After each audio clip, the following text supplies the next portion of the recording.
Hello students, today we'll cover the topic solid state, chapter 1, part 1, class 12 science chemistry.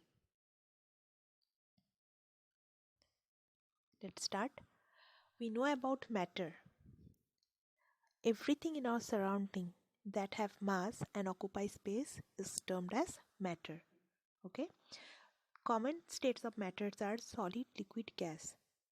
We can take one example of water. Ice is the solid state of water. Then we get the liquid water, we get the water vapor in the gaseous state.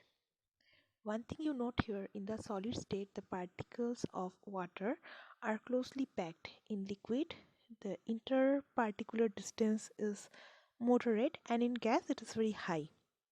And why we get these three states of matter? It depends on the pressure and temperature effect on them. Okay.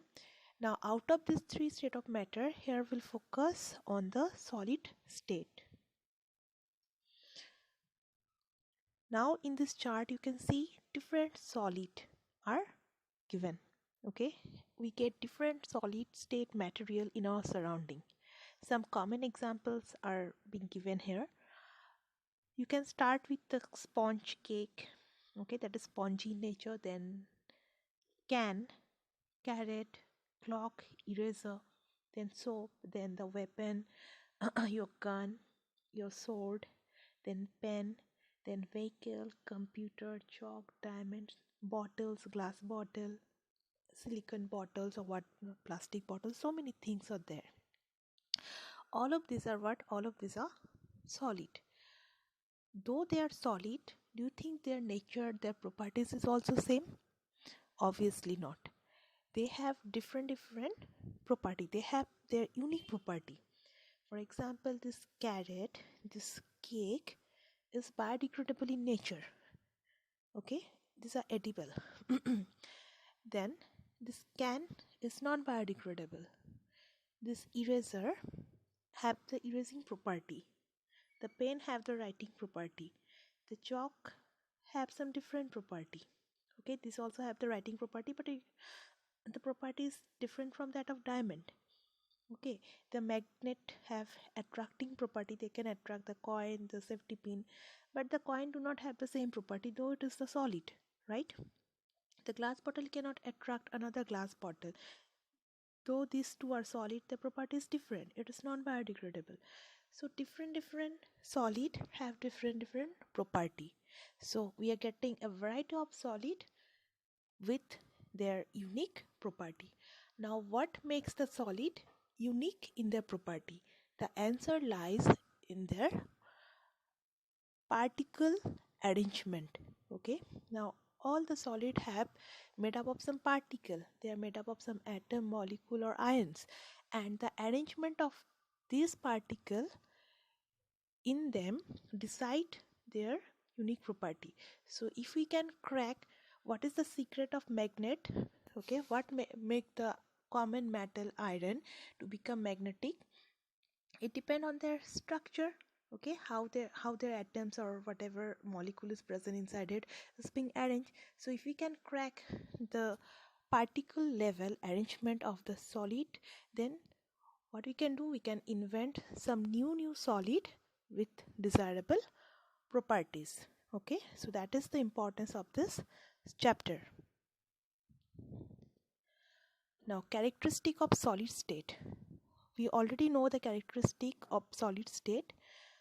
Solid state have definite shape due to strong molecular force of attraction. In solid, the particles are strongly attracted towards each other, and that result in their definite shape, definite boundary, and definite volume.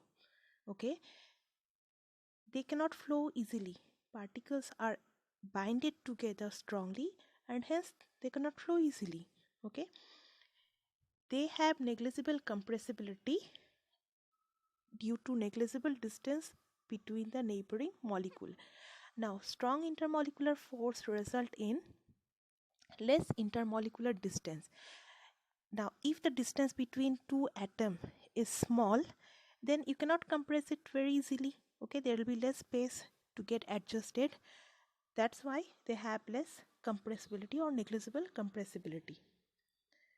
They possess a tendency to uphold their shape when exposed to external force. Compressibility is less, that's why they are rigid. They can uphold the external force. They break under force, but it is difficult to change their shape, and hence they are called rigid. They have high density and do not diffuse at all. They cannot flow, they cannot, the particles in solid are in fixed position. They can oscillate, but they cannot leave their place, and hence they cannot diffuse as well. So these are some common properties of solid state. Next we'll see classification of solid. Now we'll see the classification of solid based on arrangement of the constituent particles. Now we'll divide the solid in two categories, and this classification based on what? Constituent particle arrangement. Now when we talk about the particle in solid, we are thinking about three part. Okay, we are considering three level. What are the level? The first level is either for atom, or we'll consider for molecule, and the third is ion. So particle of solid is about three part, either atom or molecule or solid. So first category or first classification is for crystalline solid. In crystalline solid you can see the particles are having some fixed pattern. Okay, the red one, let's consider it to be an anion, and the green one to be a cation. Let's consider the solid is an ionic solid. Red is anion, green is cation. Anions are always bigger than cation.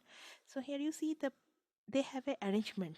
Okay, the same arrangement is being repeated here, here, here, and here. Throughout the crystal, a fixed arrangement is being repeated. So when you get a fixed arrangement of the particle, then the solid is termed as crystalline solid. In the second case, you are getting the same constituent particle, you are getting an anion and cation, but here you see one arrangement is bigger than the other. The third one is again different. Okay, so the whole arrangement is something disorder. There is no form. You cannot say that the fixed pattern is this one. You cannot consider one to be a fixed pattern that is being repeated. You are not getting any fixed pattern. Every time it is changing. Okay, so that type of solid is called amorphous solid.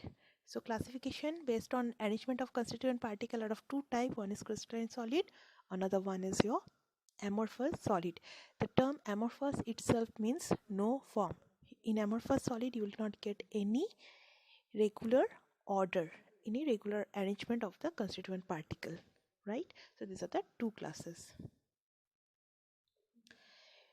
Here you can see the example of crystalline solid: diamond, then your graphite, then your common salt, sugar crystal. You have made copper sulfate crystal, so you know the different example of crystalline solid. Okay, you have perhaps seen them.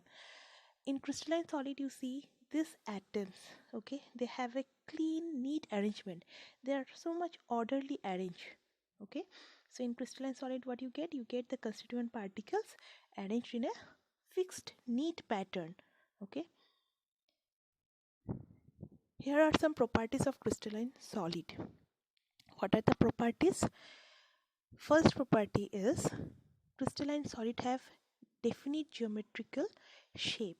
Okay, it might be having octagonal structure, it might be having hexagonal structure, any polygonal geometry they will hold, and the whole pattern, whatever fixed pattern they hold, that is being repeated throughout the crystal.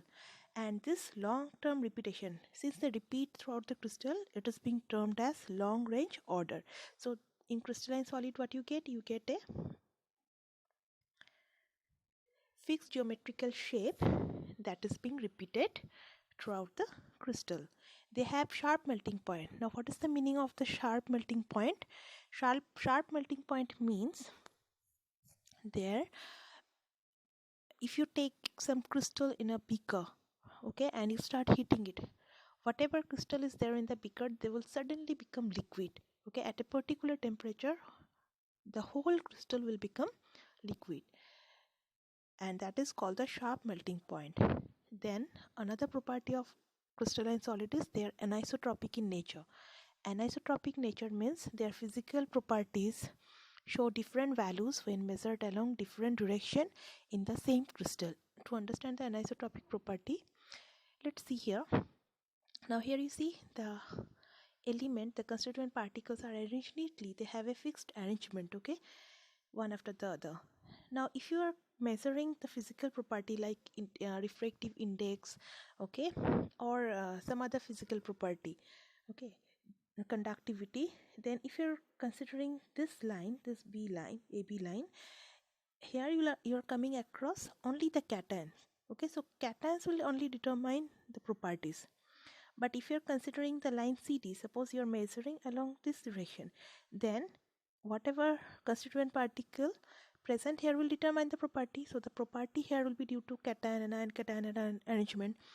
So constituent particle arrangement is different in different direction, okay, though they are orderly arranged, but arrangement along different direction is something different than the other, and as a result the physical property shown in different direction will be different. There is no symmetry regarding the nature, regarding the physical property, and that is called anisotropic nature of crystalline solid. Okay, so what is anisotropic nature? It is very important term. They are anisotropic nature. Crystalline solids are anisotropic nature. It means their physical values or physical property shows different value when measured along different direction in the same crystal. Okay, they have definite and characteristic heat of fusion. Okay, they have a sharp melting point. Their heat of fusion will be something specific. At a particular temperature they will fused. They are called true solid. Other term of crystalline solid is true solid. When you cut the crystalline solid with a sharp edge tool, they split into two pieces and newly generated surfaces are plain and smooth. So you'll get a like plain and smooth edge, okay, regular edge you will get when you cut the crystalline solid. So these are the properties of crystalline solids. Next, the second category of solid, that is your amorphous solid. In amorphous solid you see the particles are arranged haphazardly, okay, there is no fixed order, they are not neatly arranged haphazardly, they are just packed together. Okay, you are not getting any pattern here. Example of amorphous solid is your glass, rubber, silicone bottles, okay, silicone material. These are the example of amorphous solid. Now we'll see the characteristic of amorphous solid. So in amorphous solid you are not getting any regular shape, there is no fixed shape, no fixed geometry. They have short range order, okay, they don't have any repetition, so their order, the arrangement is short range. They gradually soften over a range of temperature. They don't have any sharp melting point. If you're hitting it, they will not melt at a particular temperature, but they will melt slowly. They will take a range of temperature. Between this to this, they will melt completely. Okay, so you're getting a range of temperature to get melted. They are isotropic in nature. Okay, they are haphazardly arranged. So more or less, the properties along any directions are same. Isotropic means what? Their physical properties are same in all direction, almost same in all direction, because they have the same common mix pattern. When cut with a sharp edge tool, they cut into two pieces with irregular surface. When you cut the amorphous solid, you are not getting any smooth surface, you are getting irregular surfaces. They do not have definite heat of fusion, they have a range, so the value is not definite. They are called pseudo-solid. Crystallines are called true solid and amorphous are called pseudo, means what? False. They are called false or pseudo solid. Another term is super cool liquid. Okay, amorphous solids are also termed as super cool liquids. This is because they have a tendency to flow through very slowly. Glass is a good example of this super cool or pseudo solid, because the old glass pan of window, if you ever have seen, you will find that the bottom part is thicker than the upper part. Why the bottom part become thicker? Because glass flow very slowly. Okay, since they can flow, that means it is a fluid. And which state of matter can flow? The liquid and gas. So this solid are considered as super cooled liquid, as they flow very slowly. Okay, so that much for today. Thank you.